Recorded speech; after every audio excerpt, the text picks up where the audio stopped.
"I think I can fix it," said the autistic boy, as the millionaire let out a mocking laugh. No one took him seriously. He was young, quiet, covered in grease. But within minutes, the car was running like new, and the video went viral online. What no one expected was that moment would change lives and bring the powerful to their knees. If you enjoyed this story, don't forget to subscribe to our channel and let us know what city you're watching from. Now, on with the story. The sun hadn't fully risen when the clang of the first pipe wrench echoed through the garage. It was like this every day. Robert would wake up early, brew a pot of strong black coffee, and get to work before the city had fully stirred. The South Bronx was still mostly asleep at that hour, but the small auto repair shop was already humming with life. Gabriel, his 12-year-old son, didn't usually wake up to an alarm. He didn't need one. The sound of the first car of the day was his natural wake-up call. That specific rumble, a Chevy Cobalt with a leaky exhaust manifold, announced it was time to get up. The boy would open his eyes slowly, adjust the thin sheet covering him, and just lie there on his mattress in the back of the garage, listening. Listening as the world took shape through the noises that only he seemed to truly understand. Robert had always known his son was different, not in the way people usually say it, trying to hide their discomfort behind empty euphemisms. Gabriel was truly different, and that had never been a problem for his father. The boy didn't make eye contact, didn't like hugs, rarely smiled, and barely spoke. But his hands, oh, his hands were eloquent. They could fix what seemed impossible, diagnose problems that experienced technicians couldn't find, and handle tools with a gentleness that was almost sacred. When Gabriel was just 4, Robert realized that something extraordinary lived inside that small, quiet body. They were on the street, walking back from the grocery store with a couple of half-empty bags, when a car pulled over next to them, its engine sputtering. The boy stopped, tilted his head, and just stood there listening. Then he tugged on his father's pants and pointed at the car. Robert, not understanding, tried to keep walking, but Gabriel insisted. With gestures, the boy indicated that something was wrong with the engine. His father, more out of curiosity than conviction, stopped to talk to the driver. Half an hour later, back at the garage, Gabriel pointed to the exact source of the problem. A flaw in the fuel pump that was about to leave the car completely dead. The driver was stunned. Robert remained silent, but inside something lit up. A certainty. A silent promise that he would never let that talent be wasted or misunderstood. The garage where they lived wasn't much. 4 peeling walls, a corrugated roof that leaked in heavy rain, and a cracked oil-stained concrete floor. But it was their world. There, father and son found a common language. They didn't need many words. A tool passed from hand to hand, a glance, a gesture, and they understood each other. Robert taught with infinite patience, and Gabriel absorbed everything like a sponge. Every bolt had its place, every noise, its meaning, every repair, a small victory against chaos. Money was always tight. The rent on the garage was always late, and Robert would push back the due date with promises and excuses. The fridge was often empty. The electric and water bills piled up on the workbench, constant reminders that survival was a daily negotiation. But somehow, they managed. The neighborhood customers trusted Robert, and over time, they began to trust the quiet boy, who fixed cars with unnerving precision. Gabriel didn't attend a regular school. Robert had tried for a few years, but classrooms were hostile environments for his son. Too much noise, too many people, expectations that made no sense to a boy who saw the world differently. The teachers didn't know how to handle him. The other kids made fun of him. Gabriel would come home more withdrawn, more frightened each day, until one day he simply refused to go back. And Robert, though he knew it would cause problems, didn't have the heart to force him. Instead, he decided the garage would be his son's school. There, Gabriel learned math by calculating torque and measurements. He learned physics by understanding engines. He learned about the world by fixing the cars of people who came from all over the Bronx. The decision to pull Gabriel out of school wasn't easy. Robert spent sleepless nights wondering if he was doing the right thing, if he was robbing his son of a better future. But whenever he pictured Gabriel huddled in the corner of the classroom, trembling, with his hands over his ears, he knew that place wasn't made for him. Or rather, it wasn't ready for him. Robert wondered how many kids like Gabriel were out there, lost in systems that couldn't see them, in worlds that made no effort to understand them. In the garage, however, Gabriel flourished. Every engine was a puzzle he solved with baffling ease. Robert noticed how calm his son became when his hands were covered in grease, when the sound of tools echoed through the space, when he could return a running car to its owner. There was something healing in that work, as if every repair was also a small adjustment to the boy's soul. The customers started to notice Gabriel's talent. At first, some were wary, a boy so young, so quiet, working on their cars. But as soon as the engine purred back to life, their suspicion turned to admiration. Mrs. Davis, who lived 3 blocks over and had an old Dodge Neon that was always acting up, started specifically asking for Gabriel to work on her car. Mr. Miller from the corner market did the same. Little by little, Gabriel won the trust of the neighborhood, not with words, but with skill and dedication. Robert felt a mix of pride and fear. Pride because he saw his son shining at what he did best. Fear because he knew the world out there wasn't kind to people who were different. He had already endured pitiful stares, malicious comments disguised as concern, people suggesting Gabriel should be institutionalized, medicated, fixed, as if he were a broken machine. Robert always responded firmly. Gabriel wasn't broken. The world was what needed adjusting. That Tuesday morning, Gabriel got up from his mattress, pulled on his worn-out jeans and the faded Yankees t-shirt his dad had given him for his last birthday. He washed his face at the utility sink in the back, drank some reheated coffee and went to the workbench. There were 3 cars waiting for attention that day. Robert was under a Ford Fiesta with a transmission problem. Gabriel picked up a wrench and started working on the Honda Civic that needed its spark plugs changed. The hours passed slowly in their familiar routine. The noise from the avenue outside was a constant flow of cars, buses, motorcycles, and voices. Gabriel wore an old pair of headphones with no music, just to muffle the excess stimulation. It helped him concentrate. Robert knew this and never questioned it. The father had learned over time that loving Gabriel meant respecting his ways, his needs, his methods of being in the world. Around noon, the routine was broken by a sound that didn't belong there. A powerful engine, the deep, refined purr of an imported car. Gabriel stopped what he was doing and looked toward the garage entrance. A black Mercedes-Benz pulled up, its engine idling erratically. Through the window, a man in a grey suit was visible, his face tense, talking loudly on his phone. He honked. Robert, still under the Fiesta, yelled that he'd be right there. But Gabriel was already approaching. The man got out of the car without turning off the engine. He was still on the phone, gesturing impatiently. He didn't even look at the boy walking toward him. Gabriel just stood there listening. The Mercedes engine had a specific noise, almost imperceptible to most people, but to him it was obvious. Something in the electronic fuel injection, a faulty sensor. Gabriel knew exactly what it was. Michael Taylor, the car's owner, was well known in the area. A real estate mogul, owner of dozens of commercial buildings, used to getting everything solved with a phone call and a signed check. That day, however, life was playing a trick on him. His car had started acting up in the middle of the heavy traffic on the Cross Bronx Expressway, and he had to get to an important meeting downtown. He honked again, longer this time, more irritated. Robert slid out from under the Fiesta, wiping his hands on a greasy rag. He apologized for the delay and asked what the problem was.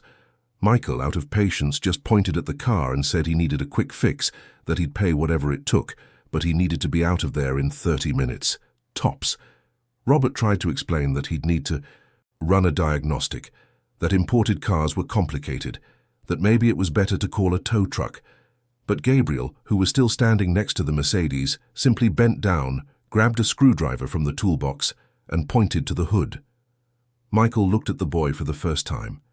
He saw a skinny kid covered in grease with a distant look in his eyes and an odd posture. He frowned. He asked, his tone dripping with sarcasm, if this kid even knew what he was doing.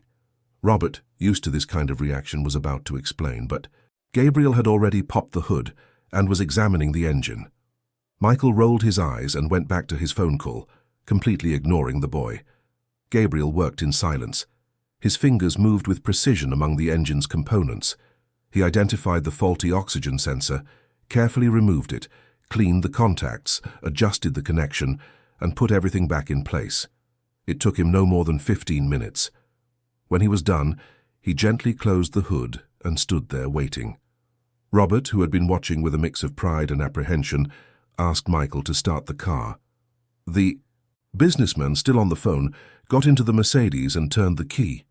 The engine purred perfectly, smooth, powerful, no misfires.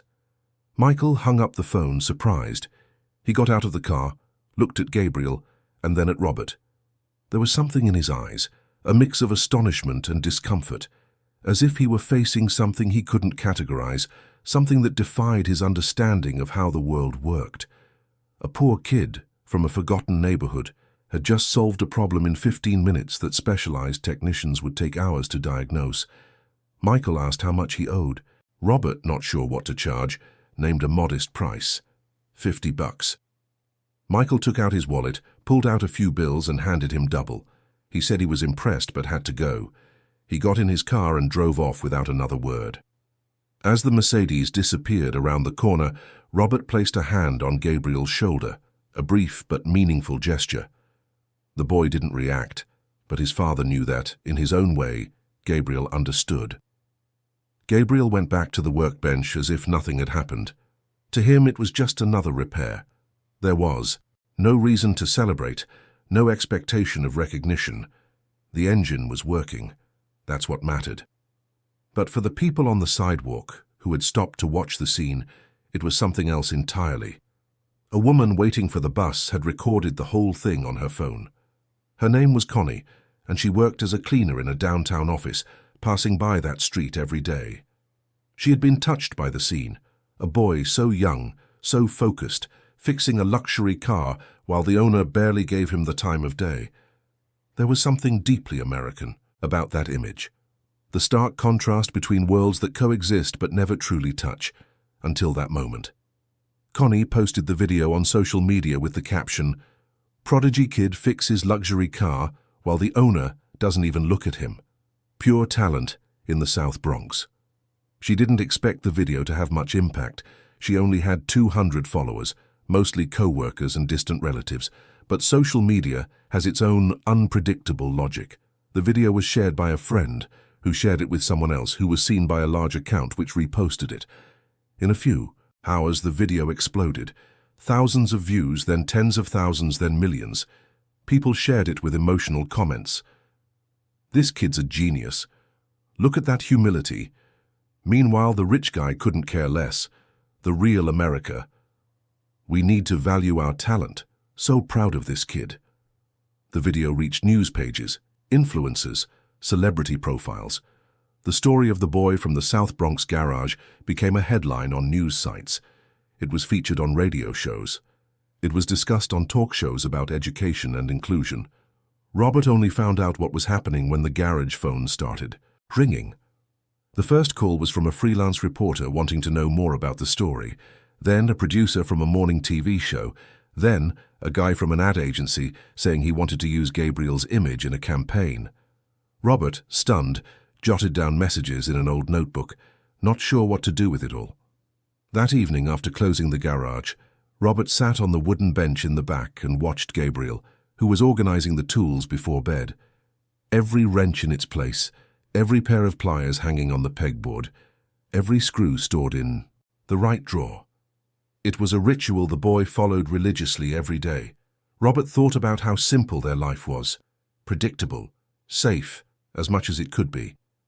And now, suddenly, there were cameras, journalists, people wanting to turn Gabriel into a symbol, a news story, a product. Robert didn't sleep that night. He lay on his mattress next to his son, staring at the dark ceiling, listening to the distant sound of cars on the avenue. He thought about Gabriel's mother, who had left when the boy was only 2. She couldn't handle it. She couldn't handle his silence, his apparent lack of affection, the feeling of being alone even when she was right next to her son. Robert never judged her. He knew not everyone had the strength to love in different ways, but he did. And now he would need all that strength to protect Gabriel from what was coming. At the end of that day, as Robert and Gabriel were closing up, the garage phone rang. It was a reporter from a TV show wanting to do a story. Robert, confused, said he needed to think about it. He hung up and looked at his son. Gabriel was sitting on the floor, sorting through a box of screws, organizing each one by size and type, oblivious to everything. Robert sighed deeply. He felt a tightness in his chest. He knew something was about to change, and he wasn't sure he was ready for it. The next morning, the garage was surrounded. Journalists, cameras, curious onlookers. The street, usually empty at that hour, was packed. Robert tried to open the gate, but was immediately swarmed by reporters shouting questions all at once. Where was the boy? How did he learn? Does he have any training? Is it true he's autistic? Can he give an interview? Robert, dizzy from all the noise, tried to ask for calm, but no one was listening. Gabriel, still inside the garage, started to panic. He clapped his hands over his ears and curled up in a corner. The noise, the voices, the cameras pointed at him through the window. It was too much, far more than he could handle. Robert, seeing his son's distress, slammed the gate shut and demanded that everyone leave. He said he wouldn't give any interviews, that the boy wasn't well, that they needed space, but the people insisted. Some banged on the gate, others shouted questions. The situation was spiraling out of control. Inside the garage, Gabriel was trembling. He didn't understand why all this was happening. He didn't want attention. He didn't want cameras. He just wanted to work, to listen to the engines, to be with his dad. Robert knelt beside his son, placed a hand on his shoulder, gently, and whispered that everything was okay, that they would get through this together, that no one was going to hurt him. But they both knew their lives would never be the same. Fame had arrived, bringing with it all the weight and chaos it carries. And now father and son would have to find a way to navigate this new world without losing the essence of who they were, without losing the garage, the silence, the connection they had with each other. The journey was just beginning, and the road ahead was uncertain, full of promises and dangers hidden in the shadows. The next morning brought a scene Robert had never imagined. When he tried to open the garage gate, he realized their normal routine was no longer possible. The street was overrun with people. Journalists with microphones, professional cameras aimed at the garage, curious onlookers crowding the sidewalk. Some cars stopped in the middle of the street just to see what was happening, causing a traffic jam that annoyed drivers trying to get through. Robert barely managed to crack the gate open before being bombarded with questions. Where was Gabriel? How did he learn to fix cars? Is it true he never went to school? Does he have a syndrome? Can he give an interview? The father tried to ask for calm, but his voice was lost in the crowd, all of them hungry for answers, for images, for stories they could turn into headlines. Inside the garage, Gabriel was starting to have a panic attack. The noise from the street was deafening. Overlapping voices, the incessant clicking of cameras, the murmur of the crowd. It was all like a storm of noise invading his mind, throwing everything into disarray. Gabriel clapped his hands over his ears and curled up in the darkest corner of the garage near the back bathroom. He started rocking back and forth, a self-soothing motion he did when he was overwhelmed. Robert saw his son's state through the grimy window and felt his heart clench. He slammed the gate shut, nearly hitting a particularly pushy reporter in the face, and demanded that everyone leave. But the people didn't budge. Some banged on the gate. Others shouted questions over the wall. A cameraman tried to film through the gap under the gate. The situation was completely out of control. That's when Robert made a decision. He grabbed his old cell phone and called Mrs. Davis, the neighbor who always helped them out. He explained the situation and asked if she could come to the garage through the back door, which opened into an alley. Mrs. Davis didn't hesitate. 15 minutes later, she was there with a bag of bread and hot coffee. She came in through the back and found Gabriel still huddled in the corner, trembling. With the patience of a grandmother, she sat on the floor next to him without touching him and started talking softly about mundane things, the weather, the price of beans, the neighbor's dog. Nothing that required a response, just a calm presence in the middle of the chaos. Meanwhile, Robert stood on a stool and spoke to the journalists over the wall. He said Gabriel would not be giving interviews, that the boy wasn't well, that they needed privacy. He explained that Gabriel was a child with specific needs, that this kind of pressure was harmful to him. But the more he talked, the more questions they asked. Is he autistic? Do you have a medical diagnosis? Why isn't he in school?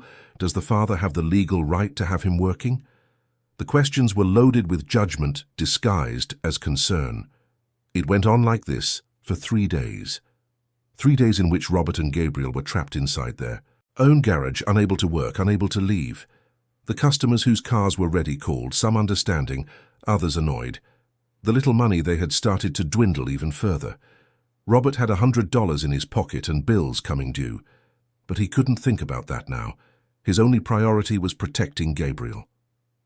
On the 3rd day, when the situation seemed hopeless, a different car pulled up in front of the garage, a black Mercedes-Benz, the same one Gabriel had fixed.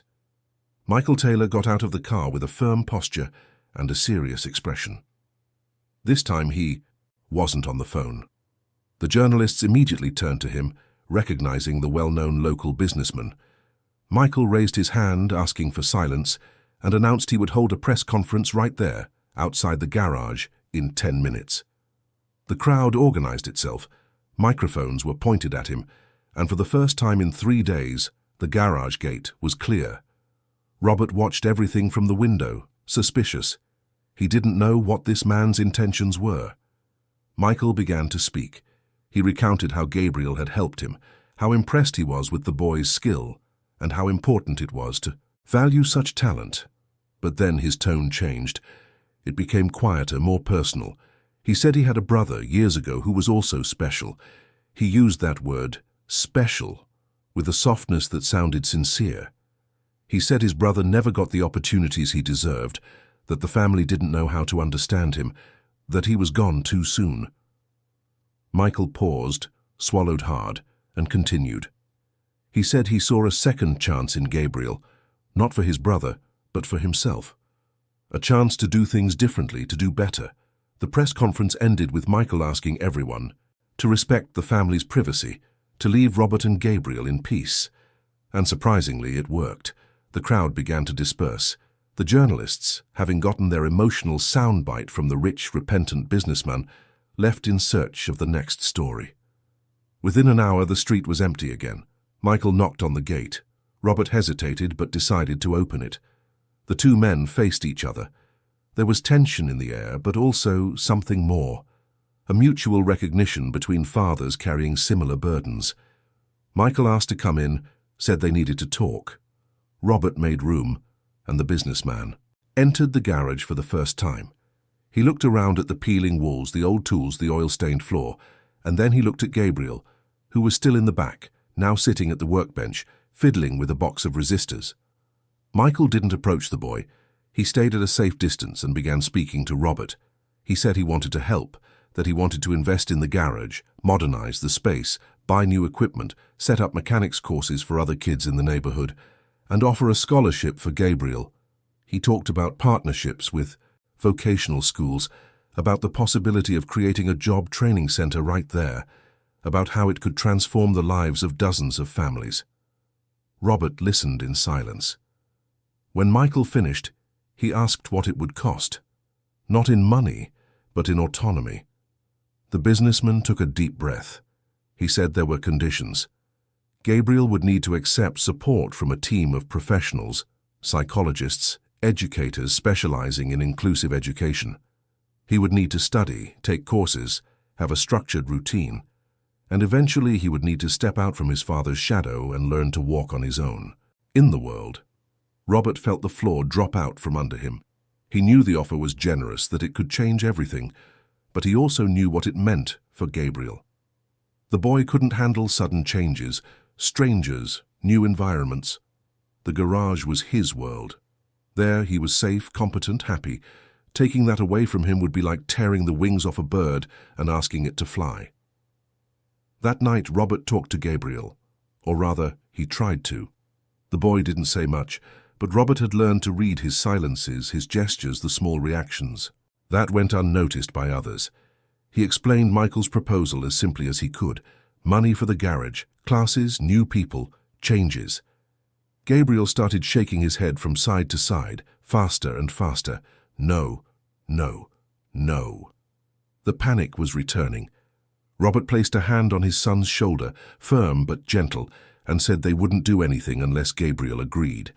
That they were a team, always had been, always would be. But that night, alone in the dark, Robert cried.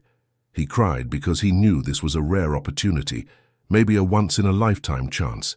He cried because he was afraid of holding Gabriel back, of preventing him from growing. He cried because he no longer knew what was best. Was protecting him the same as limiting him?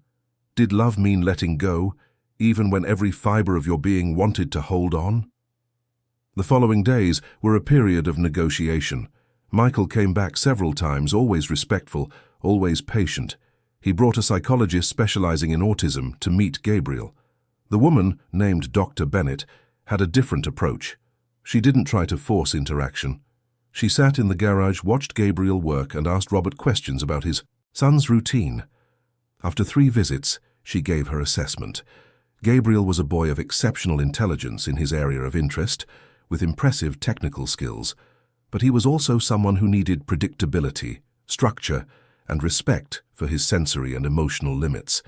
Any proposed change would have to be gradual, negotiated, and respectful. Michael listened intently. He modified his proposal. The money would come, but Gabriel wouldn't be forced into anything. The garage would be renovated, but would keep its essence. The classes would happen right there, with Gabriel participating only if and when he wanted to. There would be professional support, but at the boy's pace without pressure. And most importantly, Robert would remain Gabriel's primary caregiver, primary teacher, and primary safe harbor. Robert breathed a sigh of relief. This seemed possible. He talked to Gabriel again, this time with drawings, showing him what it would be like. The garage would still be theirs, but bigger, better. Other boys and girls would come to learn. Gabriel would have helpers.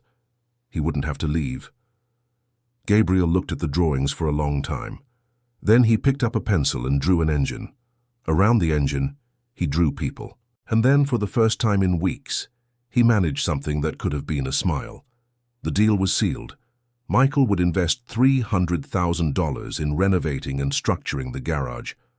Part of the money would go to new equipment, professional tools, and a soundproofed system so Gabriel could work without being disturbed by external noises. Another part would be used to hire instructors for the free mechanics courses offered to local youth. And a smaller but significant portion would be set aside as a savings account for Gabriel, for whenever he decided what he wanted to do in the future. The construction began. The garage was closed for 2 months for renovations. During that time, Robert and Gabriel stayed at Mrs. Davis's house, who didn't hesitate to open her doors to them. Gabriel found the change difficult and had some tough days, but his father's constant presence helped him through it. And every afternoon they would walk over to the garage to check on the progress. Gabriel watched everything attentively. The construction workers learned not to make unnecessary noise when he was around. One of them, a young man named Diego, had an autistic cousin and knew how to interact. Slowly, Gabriel started to feel comfortable there again, but not everyone was happy with this success story. Edward Vance, Michael's minority partner in some real estate ventures, watched it all with growing irritation. Edward had come from the projects too, but he had spent years trying to erase that past. He changed his accent, the way he dressed, the places he went. For him, prosperity meant distance from his origins, and now he saw his partner investing money, time and emotion in a project that celebrated the very thing he had tried to leave behind. During a business meeting, Edward questioned Michael about the investment in the garage. He said it was money down the drain, that charity didn't turn a profit, that they had serious business to attend to. Michael responded firmly. He said the investment was personal, that he didn't expect a financial return, that some things in life were worth more than profit. Edward smiled, but it was a cold, calculated smile. He said Michael was free to do what he wanted with his money. But inside, a seed of resentment began to sprout. Meanwhile, the garage was being brought back to life. The walls were painted white, the roof was repaired and insulated, and the floor was given a non-slip coating. New equipment was installed, organized logically and accessibly. A small office was built in the back, with a computer and files to manage the courses, and at the center of it all was Gabriel's workbench, kept exactly as it was before, because that was the heart of the garage. When everything was ready, there was a small opening ceremony, nothing too big, just the neighborhood community, some students who had already signed up for the courses, and Michael. Mrs. Davis baked a cake. Mr. Miller brought sodas. The kids ran around the new space, impressed. Gabriel stood in the corner observing, trying to process all the changes. Robert stood beside him, as always. Michael gave a short speech. He talked about second chances, about how talent can blossom in the most unexpected places, about how we all deserve to be seen and valued. He looked at Gabriel and said that the boy had changed his life just by being who he was. Some people cried. Robert was crying too, but he tried to hide it. The classes started the following week. 20 young people, between 15 and 20 years old, most of them unemployed, without prospects, without direction. They came to learn mechanics but found something more. They found a place where they could be themselves, where mistakes were part of learning, where no one was judged. Robert was the main teacher, but Gabriel was always there, showing with his hands what words couldn't quite explain. Some students were intimidated by Gabriel's presence at first. They didn't know how to interact with him, how to interpret his silences. Robert had to explain patiently and directly. Gabriel was autistic. His brain worked differently. But that didn't make him any less capable. One of the students, Tyler, a 17-year-old, made a bad joke on the first day. Robert pulled him aside and had a serious talk. He said that in this garage, everyone was welcome, but respect was non-negotiable. Tyler apologized. And as the days went by, he became one of the students who grew closest to Gabriel, fascinated by his skill. Among the students was a young woman named Jessica. She was 19, had dropped out of high school to care for her sick mother, and was now trying to rebuild her life. Jessica knew nothing about cars, but she was curious and determined. She watched Gabriel with fascination. She saw how he identified problems just by listening, how his fingers found solutions where others saw only broken parts. Jessica had an old dream of being a journalist. She always loved telling stories. Now in that garage, she saw a story that deserved to be told. She started documenting everything. She took discreet photos, jotted down notes in the notebook she always carried. She dreamed of turning it into a major feature story, the story of how a quiet boy from a forgotten neighborhood was changing lives. Gabriel didn't mind Jessica's presence. To him, the students were now part of the garage's landscape. Some days were harder than others. When too many people talked at once, when the noise became intense, he would retreat to the corner that Robert had turned into a small sanctuary. There, with headphones on, Gabriel could calm down, process his emotions, and find his balance again. The students learned to respect that space. They learned to lower their voices when Gabriel seemed overwhelmed. They learned that sometimes he needed to be alone, and that it wasn't rejection. It was a necessity. And curiously, they also learned about themselves. Gabriel, without saying a word, was teaching them lessons that went far beyond mechanics. The garage prospered. The first cars repaired by the students came out perfect. The owners returned satisfied and spread the word. New customers started showing up. The garage that once barely made rent now had a waiting list. Robert saw it all with a mixture of pride and disbelief. How many times had he looked at those old walls and wondered if he could keep going? How many nights had he lain awake, worried about Gabriel's future? And now here it was, a future he had never dared to dream of. Michael visited the garage regularly, not as an owner or investor, but as someone genuinely interested. He talked to the students, asked about their progress. He had changed. There was a lightness about him that wasn't there before, as if he had finally found something that gave meaning to his money. He was doing for second chances what he couldn't do for his own brother. But not everyone was happy with this success story. Edward Vance, Michael's minority partner, watched it all with growing irritation. Edward had come from the projects too. He'd grown up in Hunts Point, had known hunger. But he had spent years trying to erase that past. He changed his accent, the way he dressed, the places he went. For him, Prosperity meant distance from his origins, a denial of his roots. And now he saw his partner investing in a project that celebrated the very thing he had tried to leave behind. He saw a poor kid being treated like a hero for doing what he, Edward, had done his whole life, work with his hands, but no one had ever called him a prodigy. No one had ever invested in him. And now this quiet kid was being handed on a silver platter what he had bled to achieve. During a business meeting, Edward questioned Michael about the investment in the garage. He said it was money down the drain, that charity didn't turn a profit. Michael responded firmly. He said the investment was personal, that he didn't expect a financial return, that some things in life were worth more than profit. Edward smiled, but it was a cold, calculated smile. He said Michael was free to do what he wanted with his money. But inside, a seed of resentment began to sprout, a seed that would soon grow into something dark, something dangerous. Gabriel, oblivious to all these adult tensions, continued his routine. In the morning, he arrived at the garage with his dad. He drank his coffee, always from the same blue mug. He checked the tools, each in its place. He started the day by listening to the engines that needed attention, and when the students arrived, he was there, ready to teach in the only way he knew how. But the peace was fragile, and Edward Vance was just waiting for the right moment to act.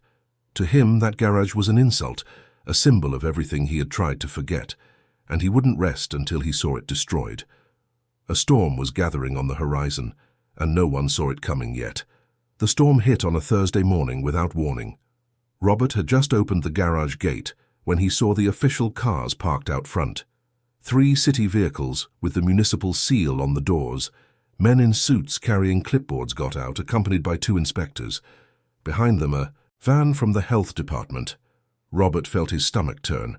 The leader of the group, a thin man with glasses and a bureaucratic expression, introduced himself as an inspector from the Department of Buildings. He said they had received anonymous complaints about irregularities at the garage, unlicensed labor, unregistered minors, inadequate facilities, lack of permits. They needed to conduct an immediate inspection. Robert tried to explain that the garage was up to code, that the courses were a non-profit social program, that they had all the paperwork. But the inspector just shoved a notice into his hands and walked inside. Gabriel was in the back, organizing the day's tools. When he saw the strange men entering with their folders and cameras, he started to get agitated. Robert went to him, put a hand on his shoulder, and tried to calm him down. He said it was just an inspection, that it would be over soon. But Gabriel knew. He knew something was very wrong. He could feel it in the air, in his father's tension, in the men's harsh voices. The inspectors turned everything upside down. They measured the emergency exits, checked the fire extinguishers, analyzed the electrical wiring, and photographed every corner. They asked for documents, then more documents. With every paper Robert showed them, they found some flaw, some unmet requirement, some detail that wasn't up to code. A poorly placed outlet, a window without a protective screen, a certificate that needed to be renewed. The list of violations grew longer. In the middle of the inspection, the students started arriving for the morning class. They stood outside, confused and scared. Jessica was among them. She immediately sensed this was no routine inspection. She took out her phone and started filming discreetly. Her journalistic instincts were screaming that there was a story here, and she wasn't going to let it go. After 2 hours, the inspector gathered his papers and announced the verdict. The garage would be temporarily shut down until all irregularities were addressed. The classes were suspended. No students were allowed inside. The machinery and equipment would be sealed as collateral. Robert felt the ground give way. He tried to argue, said this would destroy months of work, that he had 20 young people depending on these courses, that Gabriel needed this space. But the inspector was inflexible. The orders came from above. He was just doing his job. Robert immediately called Michael. He explained what was happening, his voice trembling with anger and despair. Michael listened and promised to handle it. He said he would call his lawyers, that he knew people at City Hall, that this would be resolved in a few days. But when he started making calls, he found the doors were closed. No one answered. The contacts who always took his calls immediately were now in meetings, traveling, unavailable. An invisible wall was being built, and he knew exactly who was building it. Michael confronted Edward at the office. He found his partner sitting at his desk, a faint smile on his face, reviewing contracts. When Michael asked if he knew anything about the garage being shut down, Edward raised his eyebrows, feigning surprise. He said he knew nothing, that it must be some technical issue, safety concerns, nothing major. Michael didn't believe him. He had known Edward for years, he could read his lies, but without proof, he could do nothing. At the garage, Robert tried to explain to Gabriel what was happening. The boy couldn't understand. To him, this was his place, his routine, his safe world.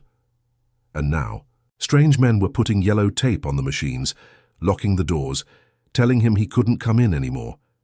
Gabriel started to have a meltdown. He hit his hands against his own head, rocked his body violently, and let out high-pitched sounds of distress. Robert tried to hold him, but Gabriel was lost in his internal storm. Mrs. Davis, who had seen everything from her window, rushed over to help. Together, she and Robert managed to get Gabriel into her house, to the quiet back room. They closed the curtains, turned off the lights, leaving only the dim glow of a small lamp. Slowly, with the controlled environment and his father's constant presence, Gabriel began to calm down. But his eyes were empty, distant. It was as if a light inside him had gone out. The following days were a nightmare. The garage was sealed, the students had no classes, and the bills kept coming. Robert spent their savings trying to fix everything the inspectors had pointed out. He hired an electrician to redo the wiring. He bought new fire extinguishers. He installed safety signs. But when he went to file the paperwork at the municipal office, there was always something missing. Some form that needed a signature from a department that was on strike or on vacation or inexplicably closed. Gabriel stopped eating properly. He spent his days lying down, staring at the ceiling, not responding when Robert spoke to him. He had retreated to that dark place he had been years ago, before the garage became his refuge. Robert tried everything. He offered his son's favorite tools, suggested they fix small things around the house, even tried playing engine sounds on his phone. But Gabriel didn't react. He was trapped inside himself. The nights were the worst. Gabriel couldn't sleep. He would wake up several times, agitated, confused. Sometimes he would cry, a silent cry that broke Robert's heart. His father stayed awake beside him, not knowing what to do other than be there. He felt like he was losing his son again, watching him withdraw into himself, into a place where there were no engines to fix, no tools to organize, no purpose to exist. Robert knew this wasn't just sadness. It was something deeper. Gabriel had built his entire identity around the garage. It was where he made sense, where the world made sense to him. Taking that away was like pulling the ground out from under his feet. The boy was mourning something that still physically existed, but had been violently and incomprehensibly taken from him. Mrs. Davis tried to help in her own way. She cooked Gabriel's favorite foods, leaving them out for him without forcing him to eat. She kept the house quiet during the day, knowing that too much noise would worsen his condition.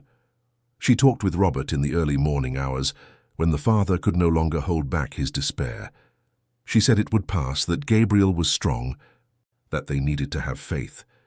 But even she, with all the resilience of a lifetime in the projects, wondered if this time things had gone too far. One night, Robert cried alone in Mrs. Davis's kitchen. He cried out of anger, helplessness, and fear. All that struggle, all that effort, all that love seemed to have been for nothing. The injustice hurt more than any poverty he had ever faced. Because he knew poverty, he knew how to deal with it. But this was different. This was pure malice, someone deliberately destroying something good just because they could, and, worse, destroying his son in the process. Robert thought of Michael's brother, the one who had passed away too soon, misunderstood and rejected. He thought of how many Gabriels were out there, lost in systems that didn't see them, in worlds that made no effort to understand them.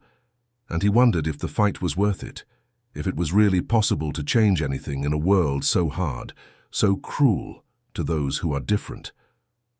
But while Robert was sinking into despair, something was starting to happen outside. The students didn't just accept that the garage was closed. They knew what that place meant.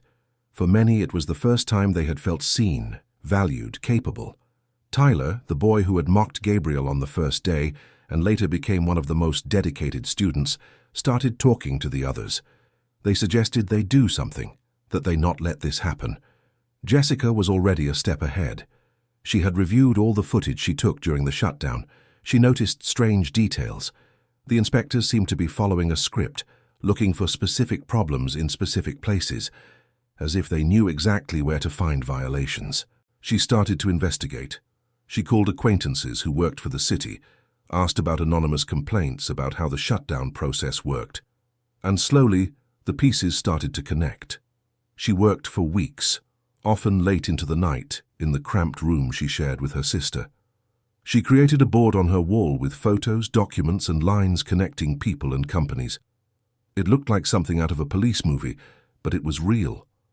Her mother, seeing her daughter's dedication, started to help. She called friends who knew people at City Hall, struck up conversations at the market, at bus stops, gathering bits of information that seemed insignificant but together formed a pattern. She discovered that the complaint had been filed by a consulting firm that provided services to several developments in the area.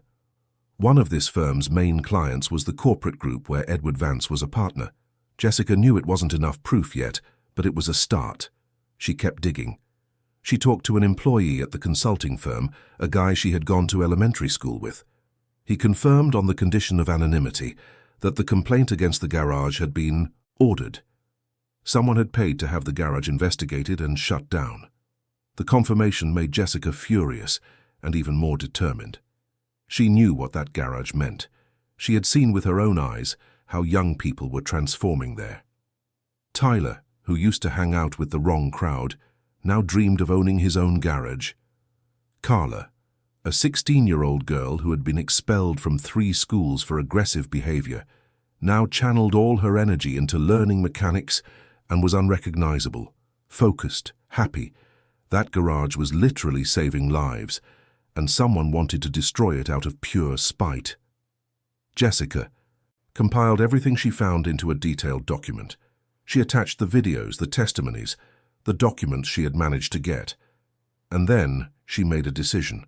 She sent it all to an investigative journalist at a major news site, someone she had followed and admired for years. She explained the story of the garage, of Gabriel, of the transformation happening in that community, and how it was all being destroyed by shady interests. She asked him to consider investigating further. The journalist, named Frank Miller, already knew Gabriel's story. The viral video from months ago had reached him. He was intrigued by this new twist. He decided to investigate. Within a week, he had gathered enough evidence, audio recordings, financial records, testimonies. He put together a comprehensive story exposing the entire sabotage scheme. The story was published on a Sunday night with the headline, "The Boy Who Fixes Cars and the Machine That Crushes Dreams." The reaction was instantaneous. The case exploded on social media. People who had been moved by Gabriel's story months ago were now furious at the injustice. Hashtags demanding justice started trending. Influencers with millions of followers shared the story. Celebrities spoke out. Politicians began to make statements, promising an investigation. The pressure on City Hall became unbearable. In the neighborhood, the community organized. Mrs. Davis, who knew everyone in the area, mobilized the residents. They planned a protest in front of the garage for the following Saturday. They spread the word in churches, schools, and on local social media. They made T-shirts with the phrase, "We are all Gabriel." They prepared banners, signs, and even got a sound truck on loan from a city council member who supported their cause. When the day came, more than 500 people gathered. The street was too small for the crowd. Residents of the South Bronx came, but also people from neighboring boroughs who had followed the story. They carried signs with messages of support. "Gabriel, you make us proud. The garage belongs to the people. Justice for those who teach and transform." The garage students were at the front holding a huge banner, "We want to learn, we want a future." The protest was peaceful but powerful. People told their stories. Mothers of students stood on a crate and talked about how their children had changed after starting classes at the garage. Young people who had gotten jobs thanks to what they learned there gave their testimonies. The emotion was palpable. TV cameras recorded everything. The case became the lead story on the evening news. Robert watched it all from a distance, from the window of Mrs. Davis's house. He couldn't believe what he was seeing. All those people, all that mobilization, because of the garage, because of Gabriel. The boy was next to his father, also watching. He didn't show much emotion externally, but Robert noticed he was gripping the hem of his shirt tightly, a sign that he was processing everything intensely. The pressure worked. The following Monday, City Hall issued a statement saying they had identified irregularities in the shutdown process, that a new inspection would be conducted, and that there were signs of a malicious complaint. The garage would be reopened on a temporary basis while the investigation continued. Edward Vance, realizing the net was closing in, tried to cover his tracks. He fired involved employees, destroyed documents, but it was too late. Jessica, with the help of the journalist Frank, got the final piece of the puzzle. A leaked audio recording of a meeting between Edward and the owner of the consulting firm, where he explicitly ordered the shutdown of the garage. He said he couldn't stand seeing that project being praised anymore, that he wanted to see it all fall apart. The audio was published. Edward was publicly exposed. Michael, upon hearing the audio, felt a mixture of disgust and sadness. He had worked with Edward for years, trusted him, shared profits with him, and now he discovered the man was capable of this, of destroying lives just out of resentment. Michael immediately cut all business ties with Edward, publicly announcing that he would not tolerate such conduct. Edward tried to defend himself, claiming the audio was fake, manipulated, but no one believed him. His reputation was destroyed. Companies cancelled contracts. Partners distanced themselves. Within weeks, he lost everything he had worked so hard to build. The garage was officially reopened with honors. City Hall issued a public apology. They offered a 2-year tax exemption as compensation. Michael, renewed in his commitment, announced he would double his investment in the garage. Now, in addition to mechanics courses, there would be classes in electrical work, carpentry, and technology. The garage would become a true vocational training center. On the day of the reopening, Gabriel walked into the garage slowly, touching the walls, the tools, as if making sure it was all real. Robert watched, a lump in his throat. When Gabriel finally picked up his favorite pipe wrench and held it to his chest, Robert knew his son was back. Not completely healed from the pain of those weeks, but back where he belonged. The students returned, some crying with emotion, others with wide smiles. They hugged Robert, greeted Gabriel from a distance, respecting his space. Tyler brought a cake his mother had made. Jessica brought flowers. The garage was once, again pulsing with life, stronger than before. Because now it wasn't just a garage, it was a symbol. A place that had resisted, that had fought, that had won against malice and injustice. And Gabriel, in the midst of it all, went back to doing what he did best. He put on his headphones, picked up his tools, and started fixing engines, one at a time, with patience, with precision, with love. The protest was peaceful, but powerful. People told their stories with voices thick with emotion. Mothers of students stood on a makeshift crate and talked about how their children had changed after starting classes at the garage. Mr. Miller from the market told how his nephew, who had been lost to drugs, had found a purpose working with cars. Young people who had gotten jobs thanks to what they learned there gave their testimonies, some crying, others smiling with pride. The emotion was palpable. TV cameras recorded everything. The case became the lead story on the evening news. The South Bronx, which so often only made the news for stories of violence, was now in the spotlight for another reason: for hope, for resistance, for community. An evangelical pastor, a leader of one of the largest churches in the neighborhood, took the megaphone and said that the garage was the work of something greater, that Gabriel was a gift, that the community would not let malice and envy destroy what was good. An elderly woman who had lived in the area for over 40 years said she had seen a lot of bad things on those streets in her lifetime, but that Robert and Gabriel's garage was one of the best things that had ever happened there. She said she didn't own a car, had never needed a mechanic, but she would go to the garage just to watch the kids work because it gave her hope that the world could be different. Robert watched it all from a distance, from the window of Mrs. Davis's house. He couldn't believe what he was seeing. All those people, all that mobilization because of the garage, because of Gabriel.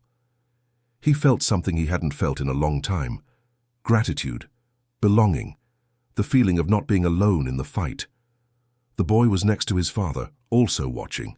He didn't show much emotion externally, but Robert noticed he was gripping the hem of his shirt tightly, a sign that he was processing everything intensely. It was a lot for Gabriel to take in. So many people, so much noise, so much emotion.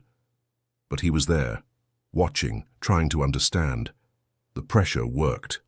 The following Monday, City Hall issued a statement saying they had identified irregularities in the shutdown process, that a new inspection would be conducted by an independent team, and that there were signs of a malicious complaint that would be investigated.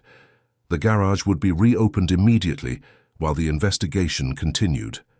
Edward Vance, realizing the net was closing in, tried to cover his tracks.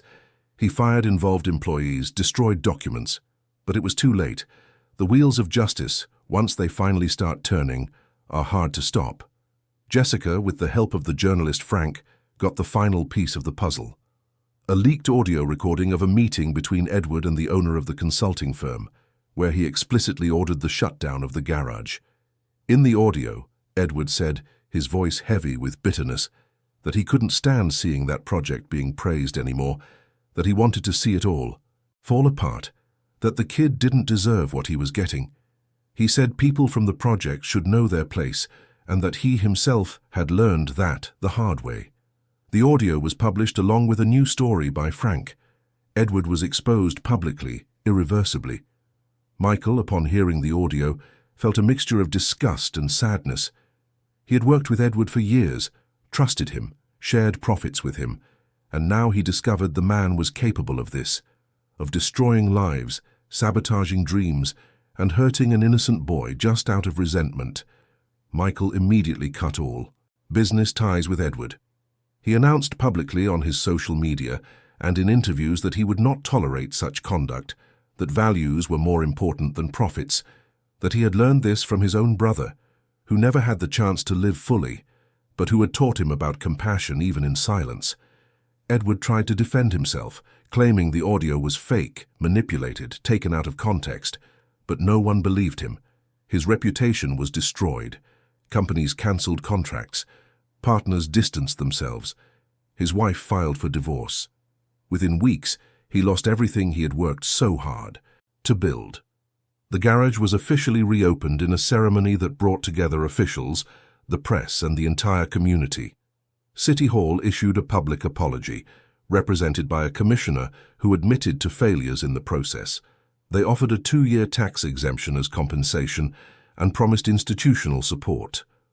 Michael, renewed in his commitment and touched by the strength of the community, announced he would double his investment in the garage. Now, in addition to mechanics courses, there would be classes in electrical work, carpentry, and information technology. The garage would become a true vocational training center, a hub for education and inclusion. But Michael wanted to go further. That day, in front of everyone, he announced the creation of the Gabriel Foundation, a non-profit organization dedicated to the vocational training of neurodivergent and low-income youth. The garage would be the first center, but the plan was to expand to other parts of New York City and, eventually, to other cities. He spoke about how Gabriel had changed his life, how he had shown him that a true legacy isn't measured in buildings constructed or money accumulated, but in lives transformed.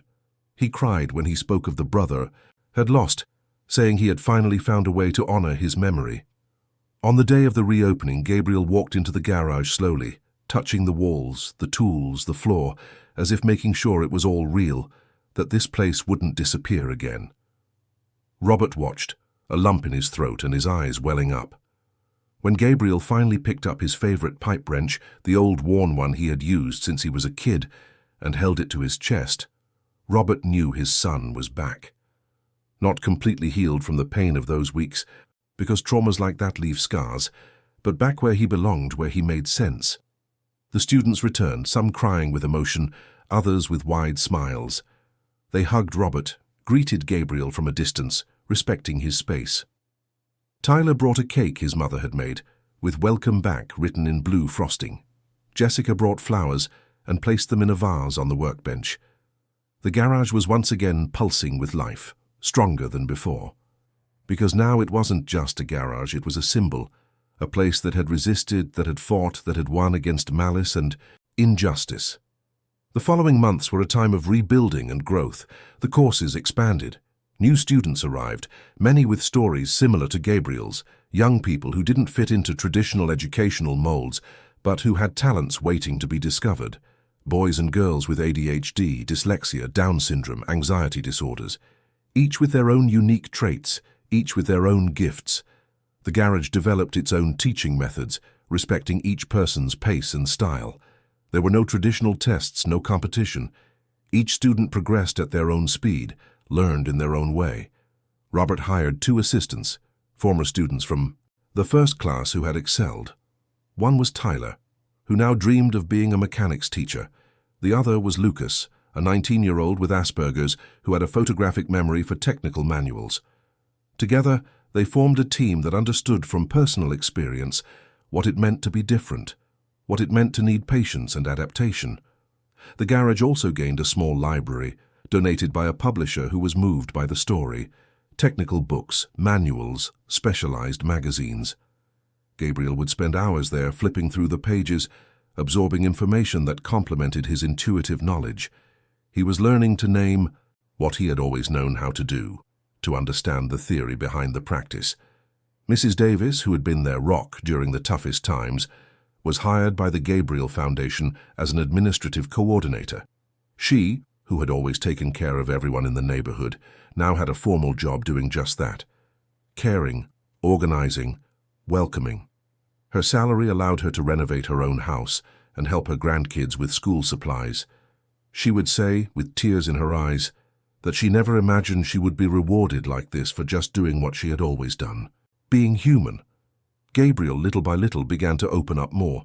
He didn't talk much more than before, but he accepted the presence of more people around him.